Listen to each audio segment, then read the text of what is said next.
que acho que a 4 metros do mais perto de mim, eu posso me libertar da máscara, porque eu não consigo contaminar a mim mesmo, né? Queridos, glória a Deus por tudo. Que Deus abençoe a sua vida, que você possa continuar com essa liberdade de vir à casa do Senhor.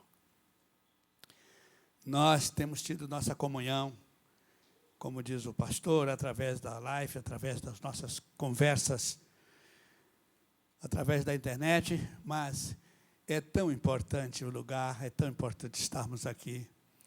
Eu acho isso uma judiação, a gente não poder se reunir, nós não podermos estar juntos aqui todo o tempo.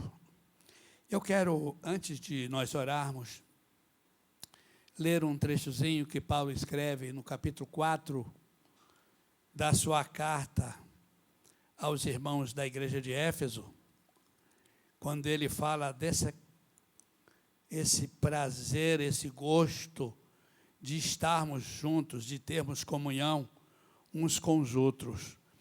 Eu não entendo igreja não corpo de Cristo, não entendo igreja que a gente não tem esse afago, esse cuidado, esse zelo uns com os outros. E não entendo a espécie humana como não sendo um rebanho que Deus pode cuidar, pode falar.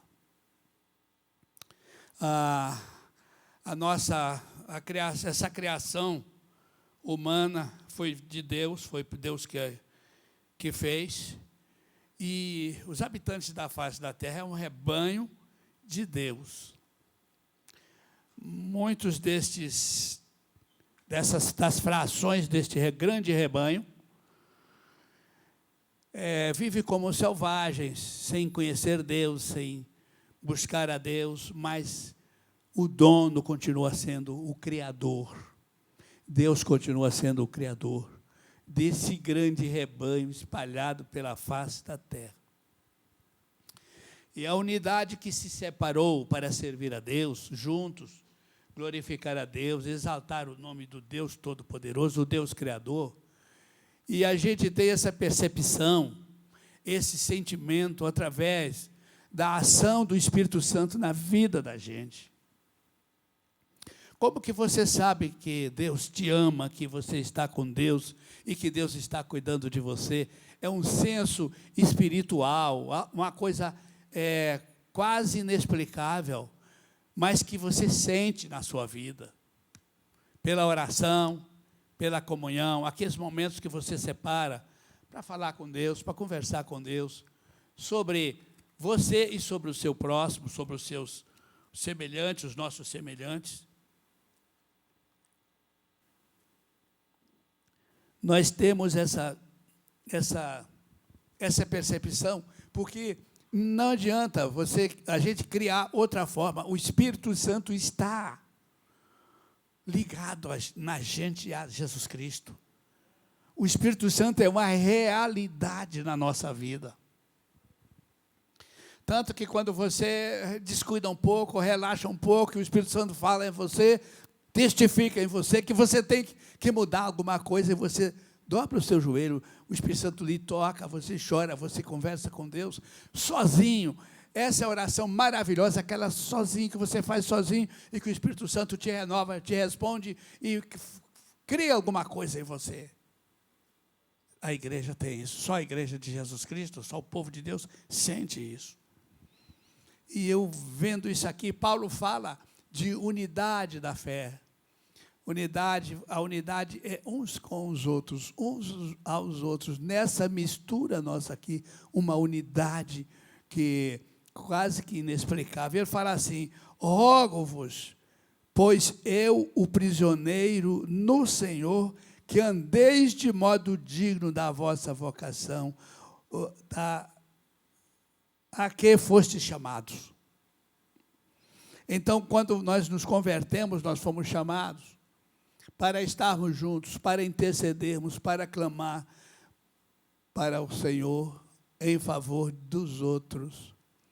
Então, forma um elo de comunhão. Ele continua dizendo, com toda humildade e mansidão, com longanimidade, suportando-vos uns aos outros em amor.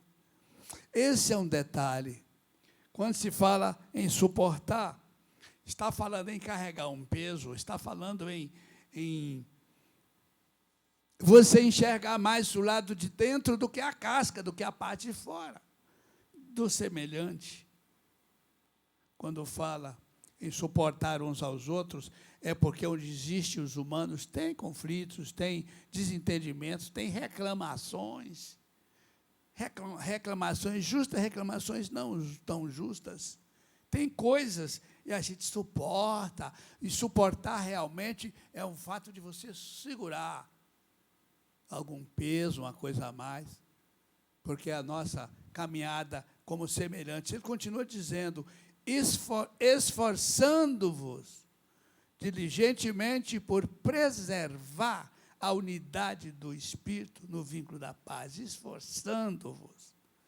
Então, não pode haver fissura, rompimento, arranhões nessa nossa unidade, sabe, irmãos? Igreja de Jesus Cristo, corpo de Cristo, não se ferindo, não se machucando. Então, o que faz a gente ter um relacionamento de paz, de amor, de crescimento, sem arranhuras? É a humildade. Estado de humildade, humildar-se na presença de Deus e de uns aos outros. Esforçando-vos, olha só, diligentemente por preservar a unidade. Há somente um corpo, um espírito, como também foste chamados numa só esperança da vossa vocação. Há um só Senhor, uma só fé, um só batismo, um só Deus e Pai de todos. Ele é o meu Pai, Ele é o seu Pai, Ele é o nosso Pai. Nós somos seus filhos. E Ele está em todos, age por meio de todos. Eu queria fazer essa leitura aqui, desses 6 versículos do capítulo 4 de Efésios, quando Paulo fala àquela igreja. Olha, irmãos, a igreja de Efésios estava sofrendo um ataque muito grande pelos irmãos que se aderiram ao gnosticismo dentro dela.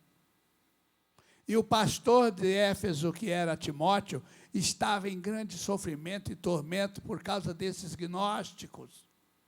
Gnósticos dentro da igreja, irmãos, que se desviaram com doutrinas do gnosticismo. O gnosticismo dizia que não haveria jamais ressurreição de mortos, porquanto jogando por terra a doutrina da ressurreição de Jesus Cristo. E Timóteo, que não conheceu Jesus, que não nasceu na Palestina, que não viu nada daquilo, Timóteo tinha sido convertido, discipulado por Paulo, já na Ásia, não tinha como muita força para se defender. E Paulo chega ali. Então, Paulo escreve essa aqui aos irmãos que permaneciam fiéis.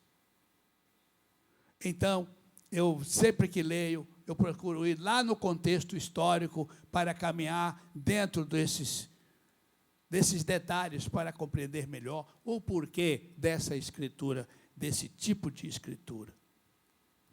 Mas, foi só uma introdução. Vamos orar? Uma palavrinha de oração?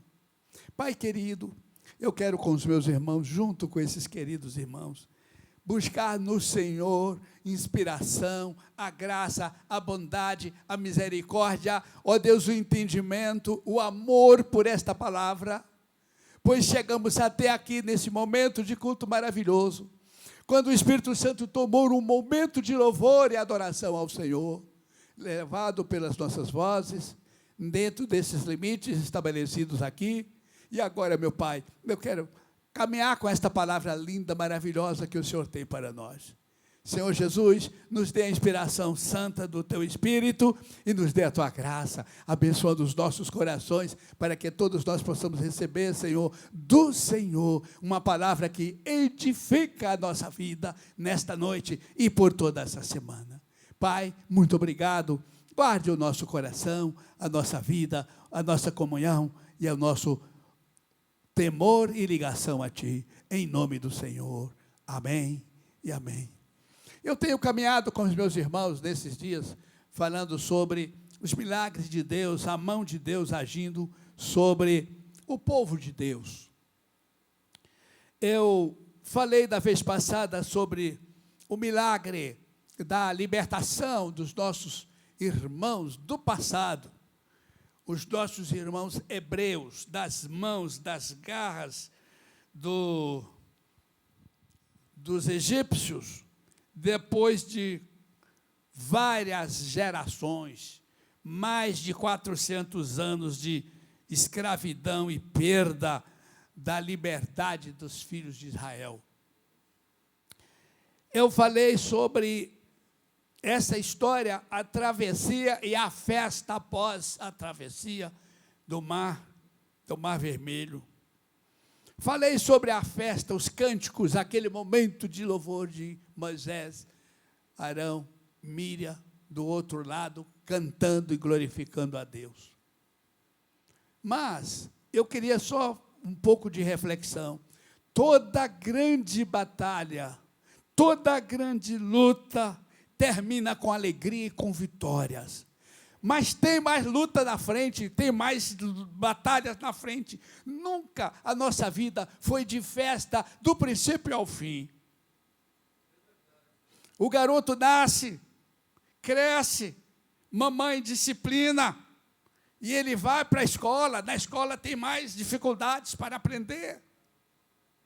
Quando ele chega na idadezinha, quase chegando na sua fase adulta, ele precisa lutar, batalhar, porque ele tem que competir com os seus contemporâneos para o emprego bom, para a renda. Logo depois ele vai casar, tem que casar, casa, tem esposa, tem filho, a tribulação aumenta. Está pensando que tudo são mares de rosas? Não são. Tem muito espinho nessa roseira. Quem é o profeta que está falando aí? Então, meus queridos, essa é a caminhada. Moisés termina de passar, faz aquela enorme festa, depois, na praia de lá. 3 dias no deserto, caminhando. Não pode ficar parado. Eu aprendo que nós nunca podemos parar.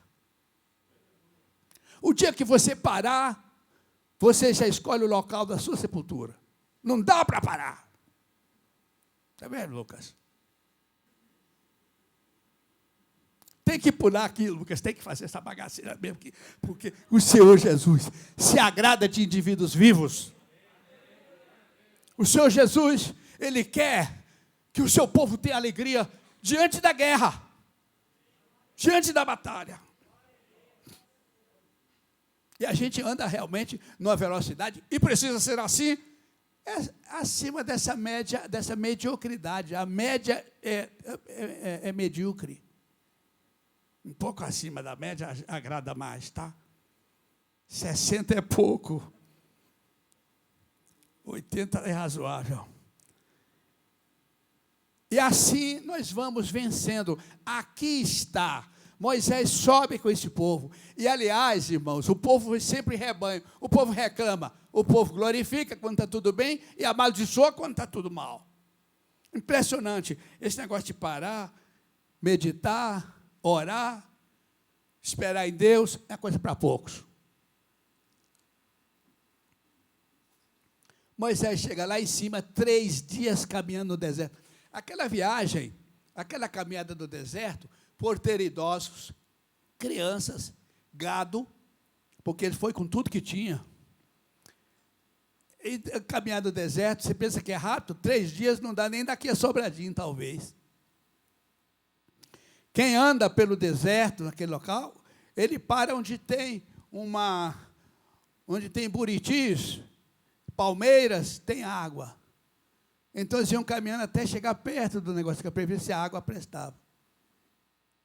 Aí chega num lugar sem água, o povo blasfemando, reclamando, brigando, seco de sede, e dizendo que Moisés era o culpado. Moisés clama a Deus, aí clamou a Deus. Ele vai, anda mais um pouquinho, acha uma pequena fonte. Aí foi só alegria, até provar a água. A água era um fel, amarga, horrível. Ninguém podia beber aquela água. Aí ficou pior, viu? Ficou muito pior, porque além de não ter água, a água que tinha não prestava para beber, não era potável. E agora? Meu Deus do céu.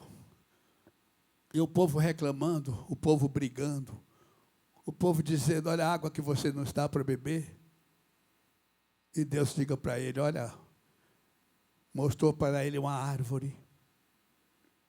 E ele mandou ele lá atirar aquela árvore naquela fonte.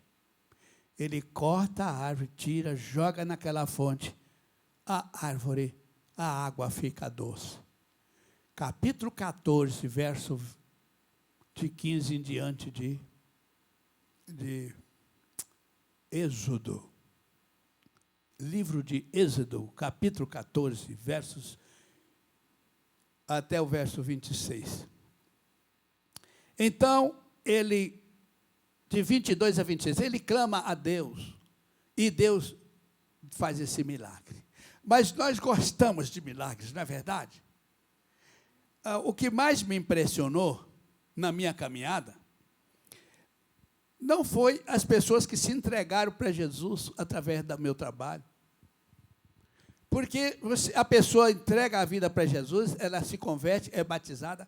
Aconteceu na vida dessa pessoa o maior milagre da face da terra, que foi a conversão, foi o perdão dos pecados dela, foi a limpeza do passado dela, e foi o reencontro dela com Jesus Cristo. Essa pessoa nunca mais será a mesma, porque se ela morre depois de convertida, ela vai morar com o Pai eterno. Mas isso não impressiona ninguém, porque não viu o milagre. Esse é o milagre oculto, o milagre que ninguém vê. Eu fico impressionado com isso. Agora, quando você olha para uma pessoa que está na cama com câncer terminal e ela fica curada, todo mundo teve esse milagre. Só que milagre nunca salvou ninguém. Quantas pessoas Jesus curou, libertou no meu ministério, nessa caminhada, e a pessoa não serve a Deus até hoje? Ou se não, fica uns tempos na igreja, depois vai embora, porque não se converteu. Cura, milagres na matéria, não resgata a vida, não leva ninguém para Deus. Agora, a conversão leva. Essa experiência que carrego, nesses mais de 40 anos de vida ministerial, orando, Jesus curando, Jesus libertando, Jesus fazendo milagres.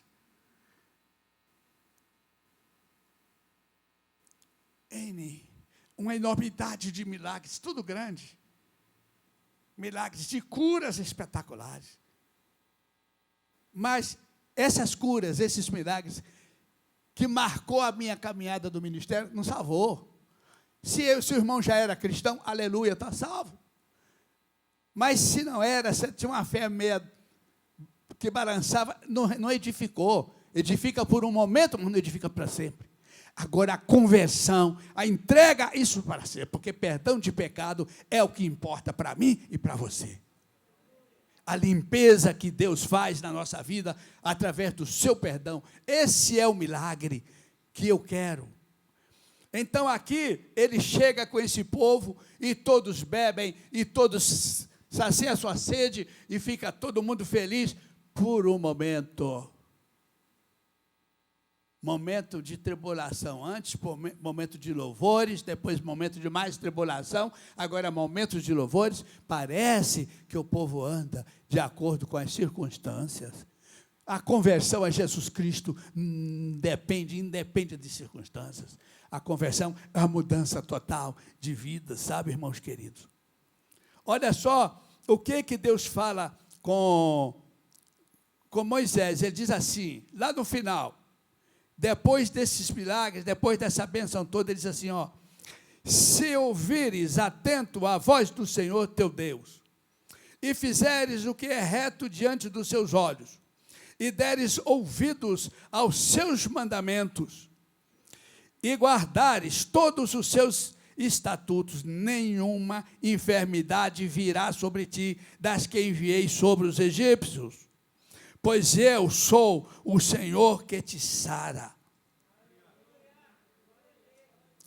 É importante que isto aqui, ao invés de ser o Senhor que sara essa matéria, que isso aqui também está previsto em vários textos da Bíblia. Capítulo 53 de Isaías, Ele é o Senhor que cura, Ele é o Senhor que nos livra, Ele é o Senhor que apaga as nossas transgressões.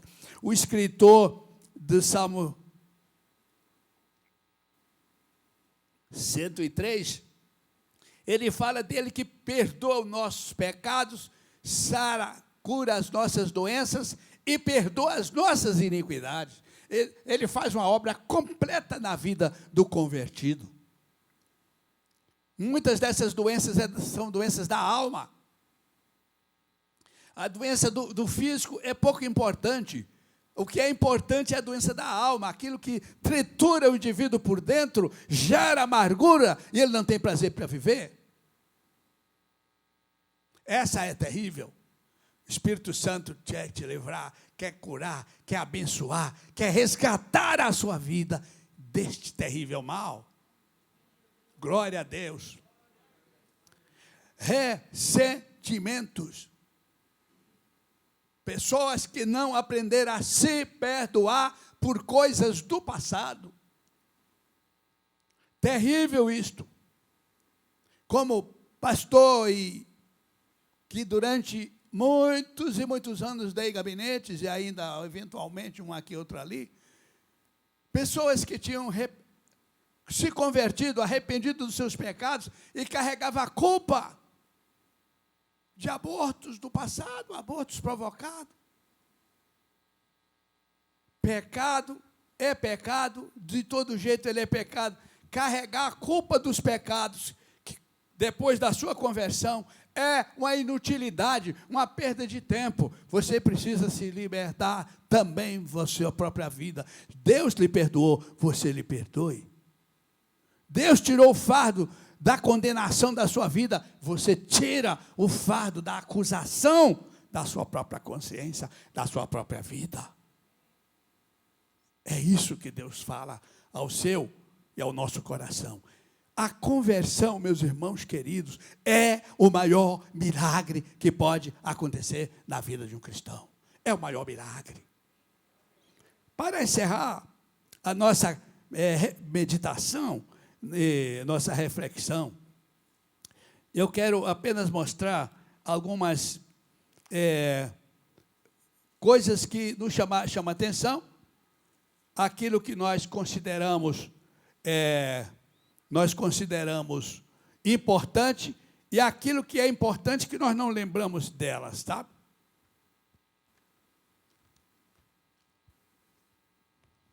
Por exemplo, às vezes a gente dá uma importância muito grande à ressurreição de um morto. Jesus Cristo procedeu enormes milagres, muitos milagres e várias ressurreições de mortos. Jesus, algumas ressurreições muito importantes, como, por exemplo, o filho de uma viúva de Naim. Ela ia saindo do povoado para o cemitério, uma multidão de gente chorando com ela, e Jesus estava vindo para entrar neste povoado e encontra aquele momento, os dois grupos param ali, e Jesus Cristo diz para ela: não chore, não chores. Desceram, e Jesus toca, ordena ao menino que levante-se. O garoto mexeu, levantou, filho único, e ela entregou esse menino, Jesus entregou esse menino sarado, curado, sãozinho, para sua mãe. Aquela caravana que ia para o cemitério, mudou o seu rumo, fez ali o retorno. Naquele momento, voltou para a cidade. Vinha chorando e voltou sorrindo, voltou glorificando a Deus. Um assunto que está registrado nas Escrituras e também nos empolga. Mas não falou de alguém que se arrependesse, que mudasse de vida naquele momento para fazer também uma festa. Não teve isso. Mas essa ressurreição me empolga a mim e a você, Porque é algo extraordinário, filho único de uma viúva. Quer fazer muita falta para ela. Se a pessoa, a mãe, só tem aquele filho, ela é viúva, já não tem mais nada. A única coisa que ela tinha de valor na vida era esse filho. Ela perde esse filho. Encontra essa pessoa que vai entrando na cidade e diga para parar de chorar. Não chores. Isso nos impressiona. Mas sabe qual é o maior milagre? Porque esse jovem, ele ia envelhecer e ia morrer de novo. A minha falta de empolgação por pessoas que foram ressuscitadas é porque o cara morre 2 vezes. Aí eu entro numa crise. O cara morreu uma vez, quer dizer, morrer a segunda vez tem mais importância, já tem até experiência, né? Ele já sabe o que é morrer. Eu tenho crise com isso. Mas é o que impressiona as pessoas. Esse é um deles. Por exemplo, esse é um dos milagres, mas eu vou contar agora os milagres que nós não fazemos uma festa. Por exemplo, Lucas capítulo 15, 11, conta a história de um filho rebelde, um filho complicado, um filho sem juízo, depois de grande, invejoso do irmão, que era um trabalhador tremendo. Ele pede a parte dele ao seu pai, me dá a parte que me cabe dessa fazenda e eu vou me embora. O pai humildemente entregou a parte da fazenda para o sujeito e ele foi embora. Ele, até aquela hora, ele não sabia quanto ele possuía, mas naquele momento ele ficou sabendo que ele tinha muita coisa. Saiu e a palavra diz que ele desperdiçou tudo o que tinha, com as meretrizes. Ele acabou. Então ele gastou a riqueza do pai, do irmão e a dele. Porque não se poderia dividir uma coisa sem saber, sem ser herança, porque a herança não se divide, se divide como se divide os vivos, tem que alguém morrer para ter herança. O cara era complicado. Esse sujeito estava perdido. O seu pai disse que ele tinha morto, que ele morreu e reviveu. Tinha sido perdido e foi achado. Essa é a voz do pai falando para aquele filho que estava revoltado por causa da festa que deu, quando ele voltou. Mas o sujeito lá na lama, ele lembrou do seu pai, lembrou da fazenda, lembrou dos bens, lembrou do trato que ele tinha aqui. Ele era o filhote de papai. Aliás, filho de papai, me dá uma gastura aqui. Esse cara, aí lá vem ele. O que me chama a atenção é que quando ele aparece lá, o seu pai estava olhando e viu ele lá e disse, ele não é, mas é meu filho, é. E o pai sai e vai encontrar com ele num trecho da estrada, beija, abraça aquele cara fedorento, cabeludo, sujo, horroroso, sem dinheiro, sem nada, morrendo de fome. Mas era o filho dele. Quanto é que vale essa mudança de vida, essa conversão? Isso sim é uma ressurreição, é uma mudança de vida. Esse pai perdoou esse filho. O irmão não, mas o pai perdoou. Outro milagre. Lucas, capítulo 22, escreve aqui sobre a negativa de Pedro. Quando Pedro fala para os empregados de Caifás, que não conhecia, não sabia de que se tratava, negando que era amigo de Jesus, negando que conhecia Jesus. E Pedro ficou tão brabo na terceira pergunta que fizeram a ele, que usou palavrões, que eu não sei qual eram, né? Mas disse que ele foi bruto nas suas expressões. Só depois que ele nega Jesus, que ele levanta os olhos e olha lá para a porta de Caifás, sacerdote, porque estava no pátio da casa dele. Ele olha para lá e Jesus levanta a cabeça assim e olha para ele, ó. Os olhares dele se topam naquele caminho. Quando Pedro levanta a cabeça e que olha, os seus olhos tocam nos olhos de Jesus, Pedro simplesmente faz meia volta e sai. Saiu para aquele breu, aquele lugar escuro, daquele povoado de Jerusalém, onde estava a casa de Caifás. É Caifás aquele sacerdote? Era outro. Caifás mesmo. Então, queridos, observa que nós vamos ficar só com Pedro negou Jesus, não é verdade? Não, mas Jesus se encontra com Pedro lá, quando diz, olha, vá, diga aos meus irmãos e a Pedro, quando viram ele ressuscitado, aquelas mulheres, que as mulheres é que dá notícia de tudo, é que sabe de tudo, é que conta tudo, é que fala mais, elas que dão notícia. Então, Jesus disse para aquelas mulheres que foram na sepultura, levar, cuidar daquele, ele apareceu e disse, olha, vá, diga aos meus irmãos, a família humana dele, e a Pedro. Mandou um recado para Pedro. Jesus mandou um recado para Pedro. Jesus já mandou um recado para você, querido. O Senhor Jesus já falou com você, já mandou um recado para você, disse, Maria, Marta. Como é que é o nome das irmãs aqui? Fátima. Fátima não está aqui, né? Vai falando, Esther. Presta atenção. Ela sabe o nome delas todas, eu não sei de ninguém. Só sei da Esther Eunice.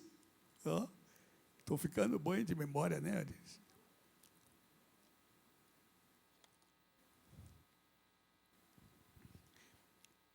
Pedro se sentiu perdoado, irmãos. Só depois. Ele jogou uma carga de acusação tão grande em cima dele, que não tinha psicóloga para tirar. Ele podia fazer uns 10 anos de terapia. Elas iam jogar todas as técnicas científicas da psicologia em cima de Pedro, que ele ia ficar lembrando sempre daquela fogueira que ele estava lá no pátio de Caifás. Mas Jesus mandou, fala para Pedro, Pedro, tu me amas? Pedro, tu me amas? Pedro, tu me amas? Tu sabes, Senhor, tu sabes todas as coisas. Pedro se tornou um homem liberto, liberto do passado, daquele momento ruim dele, e liberto agora dessa acusação que ele tinha para ele próprio. Porque nós criamos um tribunal dentro de nós para nos acusar, isso não tem dúvida. Tinha uma senhora pecadora, extremamente pecadora, só que só fala do pecado dela, e eles queriam matá-la, ela estava condenada à morte, porque era pecadora, e Jesus deu uma aula de piedade e de misericórdia, uma aula de misericórdia para aqueles assassinos, que estava com um bocado de pedra na mão para atirar nela, para matar, apedrejadas. Porque na vida do hipócrita, do religioso hipócrita, só tem pecado um lado, o outro não é pecado. Você não vê no Brasil aí como é que está? Então, queridos, Jesus disse, eu não te condeno, vais e não peque mais. Qual foi o maior milagre? Foi ter ressuscitado o filho da viúva, ou ter falado para Maria, para aquela Maria Madalena, estão perdoados, vais e não peques mais. Jesus limpou a culpa dela.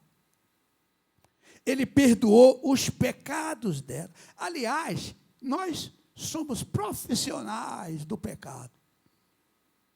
Nascemos e vivemos pecando a vida toda. Até Jesus nos confrontar, nos perdoar, nos libertar, nos tirar esse peso horroroso do pecado.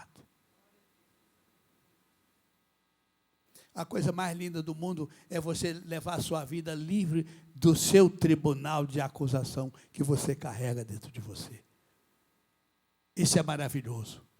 Não me acuso, não me sinto culpado. Não, isso é maravilhoso quando você tem liberdade para conversar com o Senhor, para orar ao Senhor, para contar para o Senhor que o seu irmão precisa de socorro.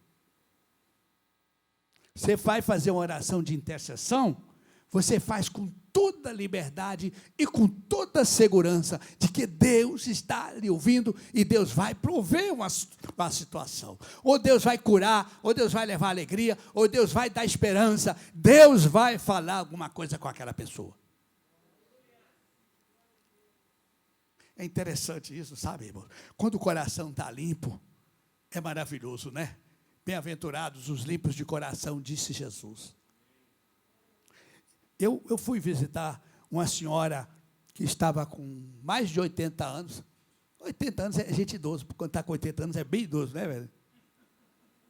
Ela estava hospitalizada, ia fazer um cateterismo. Ela estava com uma obstrução e estava internada. Eu fiquei sabendo, fui lá. Eu disse, pode ser que eles tentam fazer isso qualquer hora e ela morra e eu não vejo. Levantei cedinho, fui ao hospital, domingo, assim, pelas 7 da manhã eu estava no hospital. Fui até assim, de clerical, bem cedinho. Falei, Esté, se prepara com as crianças, eu volto já para pegar vocês para a igreja. Chego no hospital, subo, sigo segundo andar do hospital de base. Aí eu cheguei lá, orei, ela estava boa. Oi, pastor, eu estou aqui, vou fazer uma cirurgia e tal. Eu falei, e o que é? Não, é porque eu vou fazer catéter e tal. Eu falei, você não vai fazer isso, não. Deus não vai permitir. Ungi ela, orei com ela. E quando eu estou orando com ela, terminei de orar, ela falou, tem aquela senhora ali, que está doente, muito doente, ela veio do Tocantins. Eu falei, Aí fui lá. Falei, o que a senhora tem? Tem um problema na garganta e nas pernas. Eu falei, não podia mais levantar. Eu falei, está há quanto tempo aqui? Estou mais de 100 dias aqui. 115 dias eu estava lá, internado. Eu falei, você chegou aqui andando? Foi. E agora? Não estou mais nem podendo descer aqui da cama. Aí eu disse, vai morrer. Pensei, vai morrer. Eu coloquei a minha mão na cabeça dela aqui e nas pernas aqui. Fiz assim. E pedi a Deus, Deus, cura essa vida. Liberta ela dessa doença. Seja onde estiver o foco dessa energia de morte desse corpo, sai agora. Terminei de orar. Naquele momento, oração rápida, ela estava já suando ali, começou a esquentar, como se tivesse ligado 2 fios assim no corpo dela, sabe? Aí eu saí, despedi, desci, fui embora, fui para a igreja. Na quarta-feira recebo, isso foi domingo, quarta-feira eu recebo. Vocês têm paciência comigo? Tem? Ou não tem? Tem paciência comigo? Ô Jesus, o Augusto disse que tem. Quase a metade.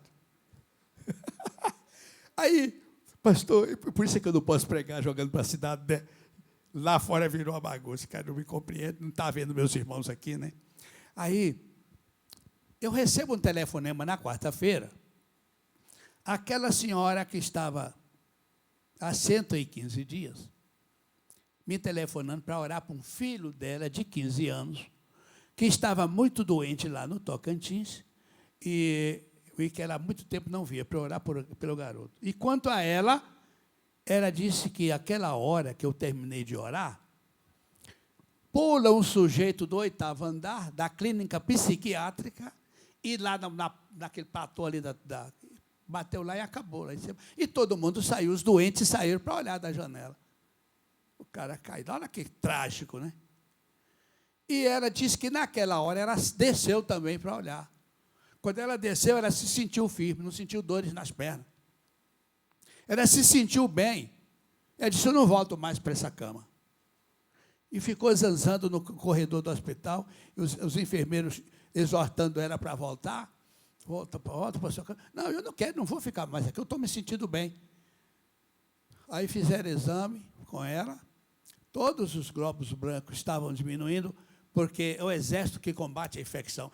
Ela tinha leucemia, ela estava com a medula toda já, estava deteriorada, ela estava sem condição de sobrevivência por mais alguns dias, ela ia morrer.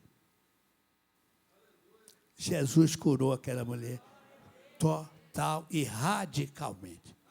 E a irmã do catéter também não fez a catéter, saiu, viveu o resto da vida, até passar, acho que dos 100 anos, sabe? Jesus cura. Eu sinto a mão de Deus nas pessoas, nessas orações, porque são orações despretensiosas.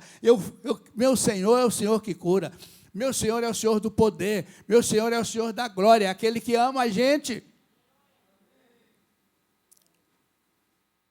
Isso não precisa fazer propaganda, isso não precisa botar nos 4 cantos da parede, aqui tem isso, aqui tem aquilo, aqui faz. Não faz. Jesus cura quando você sente aqui a alma da pessoa aqui dentro. Quando você sente aqui, que o Espírito Santo está falando com você, e você tem a pessoa como uma pessoa de Deus que precisa daquela cura. Eu orei por aquela criança dela, não sei qual foi o resultado. Eu sei que ela disse, olha, eu estou esperando a pessoa que vem aqui para me buscar, que eu vou voltar para casa essa semana. Eu estou curada, estou bem.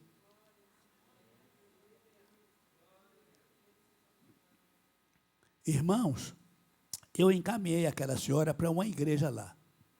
Eu falei, se tiver uma Assembleia de Deus lá perto, você corre para lá. Se não tiver uma Assembleia, tiver uma Batista, você corre para a Batista.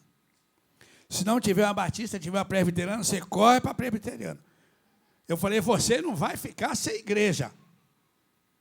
Eu falei no telefone com ela. Eu falei, olha aí, olha esse compromisso. Que Jesus quer que você vá para uma dessas igrejas. Entendeu? O Senhor Jesus quer que você vá para uma dessas igrejas. Agora, tem um sujeito aqui numa situação muito pior, que é um cara que era um ladrão, um cara que não merecia estar vivo, um cara bandido mesmo, sabe?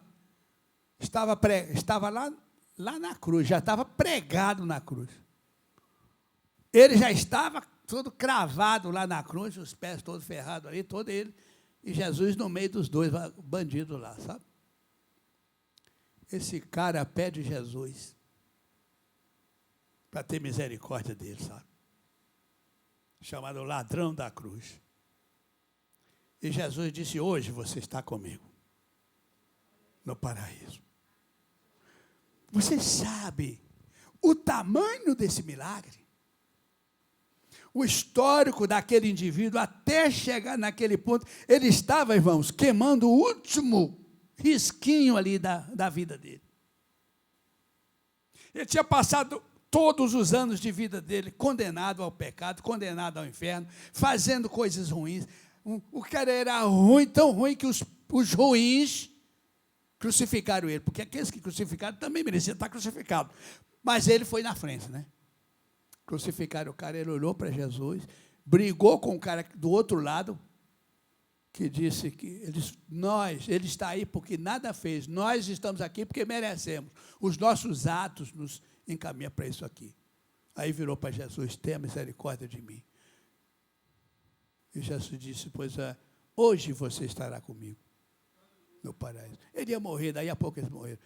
Aqueles dois caras, aquele mesmo perdoado e salvo, os soldados quebraram as pernas deles.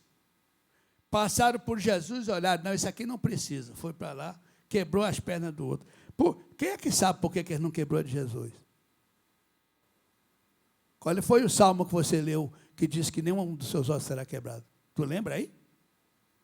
Tu não leu o salmo, não? Salmo 34 é mais hoje. Tem um bocado de salmo que fala, mas salmo 34. Nenhum dos seus ossos será quebrado. Então, leia a Bíblia.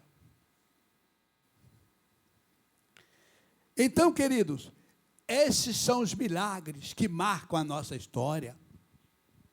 Esses são os milagres que devem pontuar a nossa caminhada. O milagre do perdão.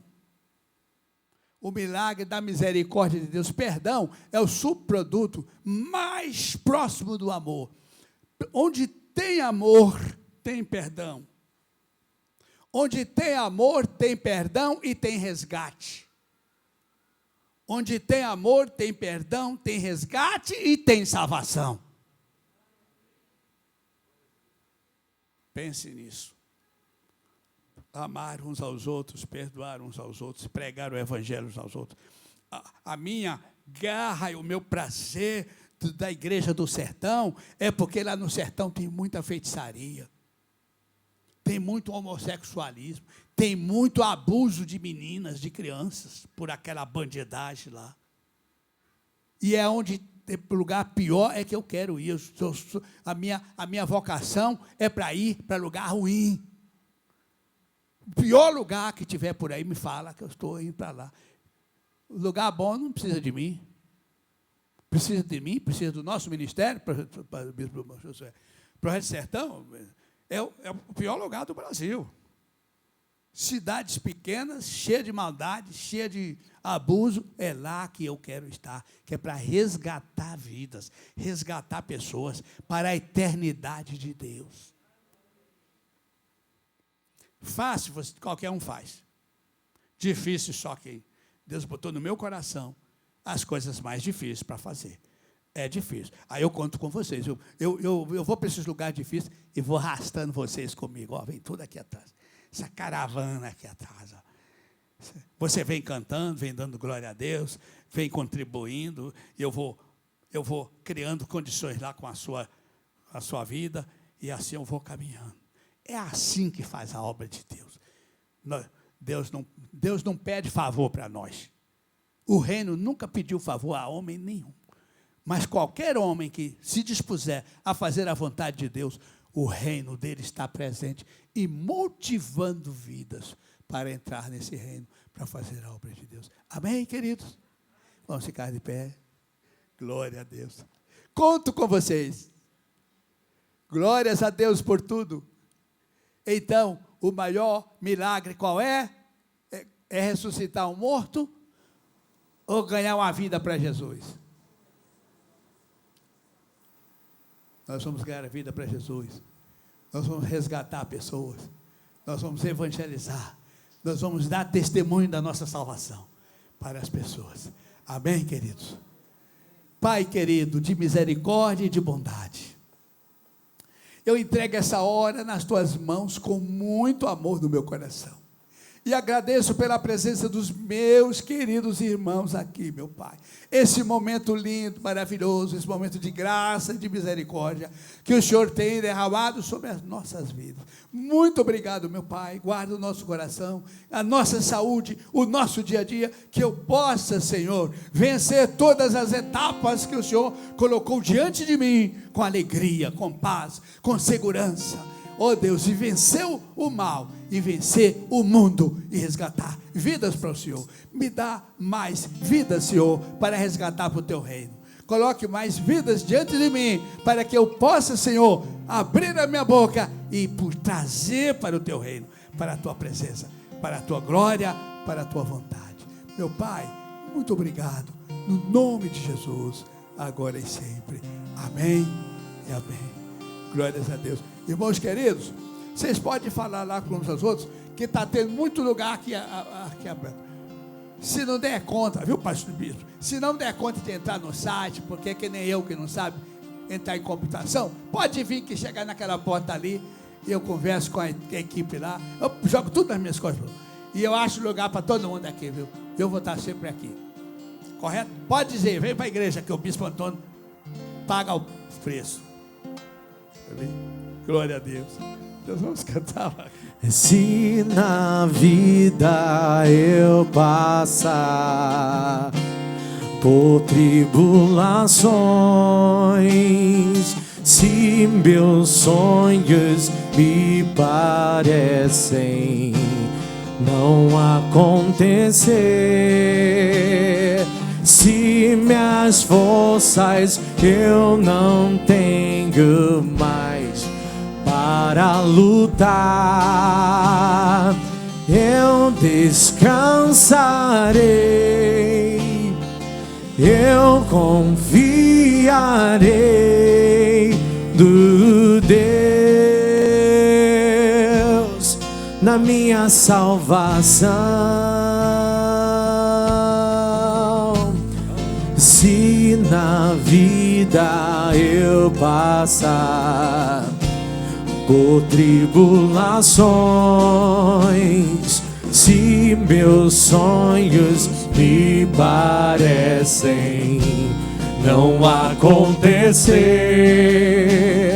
se minhas forças eu não tenho mais para lutar, você pode declarar: eu descansarei, eu confiarei no Deus da minha salvação. Andarei pela fé, viverei pela fé, pois eu sei, isso agrada o meu Deus.